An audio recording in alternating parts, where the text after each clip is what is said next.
ओम नमो भगवते वासुदेवाय। ओम कृष्णाय नमः। हरे कृष्ण साथियों, पिछले वीडियो में हमने ज्ञान योग और कर्मयोग के बारे में चर्चा की और जाना कि दोनों ही स्थितियों में कर्म तो करने ही हैं। आज हम चर्चा कर रहे हैं कि कर्म क्यों करने चाहिए। यदि हम कर्म नहीं करेंगे तो उसका हमारी आध्यात्मिक प्रगति पर क्या प्रभाव पड़ेगा। आइए जानते हैं भगवान श्री कृष्ण इस संबंध में क्या कह रहे हैं।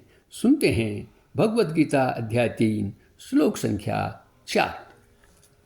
न कर्मणामनारंभात् नैष्कर्म्यं पुरुषोऽश्नुते न च संन्यसनादेव सिद्धिं समधिगच्छति।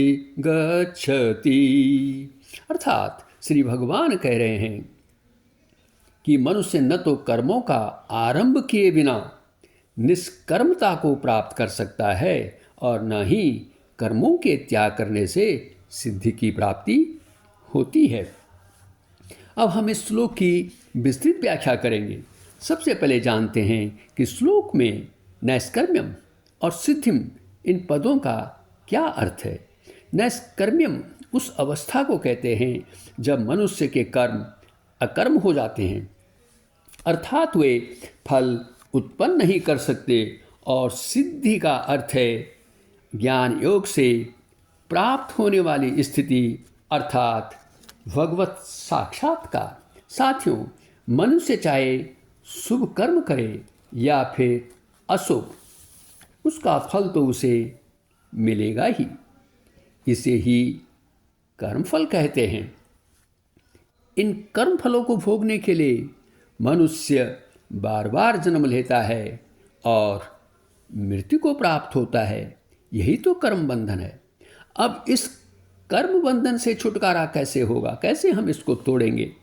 इसका उपाय यह है कि हम अपने कर्मों को बिना किसी आसक्ति के करें।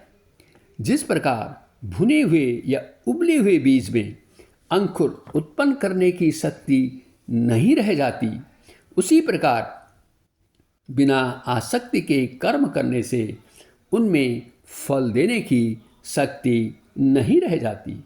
अब प्रश्न यह है कि जब कर्मयोग का स्वरूप ही कर्म करना है, तो फिर भगवान कर्म आरंभ न करने की बात क्यों कह रहे हैं?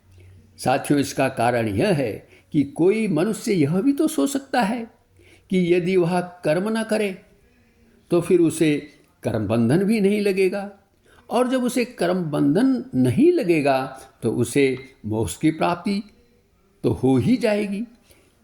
लेकिन यह सोच तो पूरी तरह से अनुचित है, गलत है। यदि ऐसा होता तो सभी आलसी लोगों को भगवत प्राप्ति हो जाती। इस तरह की प्रवृत्ति के लोग तो तमस के दलदल में फंस जाते हैं और इस निष्क्रियता के दलदल से बाहर निकलने के लिए उन्हें कई जन्म लेने पड़ते हैं। इतना ही नहीं, इस गलत सोच के कारण, गलत विचार के कारण केवल उनकी आध्यात्मिक प्रगति ही नहीं रुक जाती, बाधित नहीं होती, बल्कि उनके सांसारिक समृद्धि भी रुक जाती है। इस प्रकार कर्मयोग में कर्म बिना आसक्ति के करना आवश्यक है। अब इस आसक्ति का त्याग कैसे होगा? यह तभी होगा जब हम कर्म अपने नहीं बल्कि भगवान की प्रसन्नता के लिए करेंगे। श्लोक की दूसरी पंक्ति साथियों ज्ञान योग से संबंधित है। इसमें भी कहा गया है कि कर्मों के त्याग मात्र से सिद्धि अर्थात भगवत प्राप्ति नहीं हो सकती। भगवत प्राप्ति जो कि ज्ञान योग का फल है। इस सिद्धि में स्थिति पर पहुंचकर साधक ब्रह्म भाव को प्राप्त हो जाता है।